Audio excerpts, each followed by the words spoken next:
Olá, queridos, eu estou aqui para dar continuidade ao vídeo sobre como nós devemos estudar a Bíblia e a resposta é entendendo a própria Bíblia. É isso mesmo, tem muita gente que infelizmente começa a sua caminhada de fé e sem nenhum tipo de conhecimento a respeito da historicidade da Bíblia, começa a navegar pelos textos e não entende nada daquilo que a Bíblia está falando. É por isso que nós estamos gravando essa série de vídeos.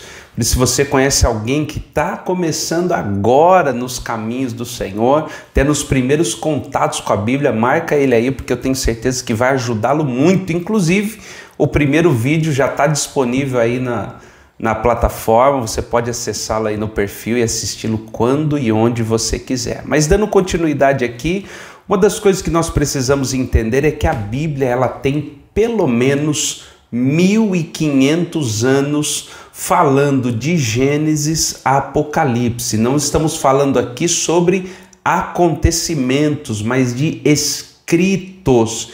Então, desde os primeiros escritos lá do livro do Gênesis até o livro do Apocalipse, nós temos um período de 1500 anos. Durante todo esse período, mais de 40 homens inspirados por Deus se levantaram para escrever cada capítulo que, consequentemente, irão se tornar livros lá no fechamento do cânon. Mas o que você precisa entender é que quando estes homens, inspirados por Deus, escreviam, eles não tinham em mente um livro como o que nós temos aqui, né? Esses homens foram escrevendo sem o entendimento de que isso no futuro se tornaria um livro. Como falamos no vídeo passado, a Bíblia ela é uma coletânea de livros. Todos esses livros que foram sendo escritos ao longo desse período de 1500 anos foi sendo então juntados até que nós tivéssemos acesso à nossa Bíblia, que na verdade é o Biblos, essa coleção de livros que compõem 39 livros no Antigo Testamento e 27 livros, cartas no Novo Testamento. Essa é a divisão simples da nossa Bíblia. Isso porque dentro dessa divisão Antigo e Novo Testamento existem subdivisões também que nos auxiliam. Uma outra coisa muito importante que você precisa compreender é que a Bíblia, na sua língua materna, ela é desprovida de capítulos e versículos. Eles não existem nos textos mais antigos. Então, qual é a grande questão relacionada a isso? Quando você começa a ler um texto, por exemplo, você não pode pensar que porque o capítulo começou e terminou, a ideia do autor acabou ali, porque no texto antigo ele não está dessa forma, ele está de forma corrida. Os capítulos e versículos foram inseridos muito tempo depois do fechamento do cânon todo da Bíblia. Então, quando nós falamos sobre capítulos e versículos, isso é muito recente na história da Bíblia e na história da igreja, porque foram colocados para que pudéssemos acessar os textos de forma muito rápida.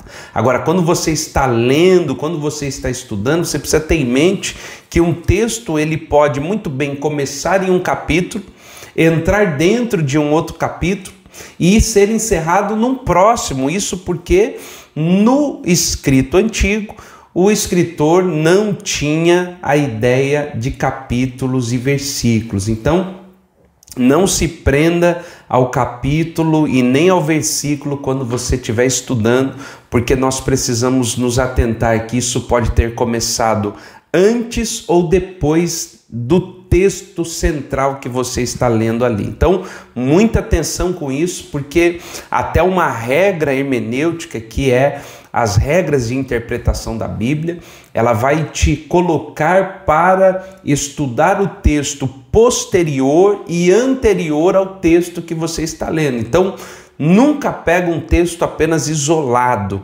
Não pegue um versículo isolado. Esse versículo ele é acompanhado de um contexto. E esse contexto pode ser anterior ou posterior ao texto que você está lendo. Então, tome nota disso porque é valiosíssima essa informação.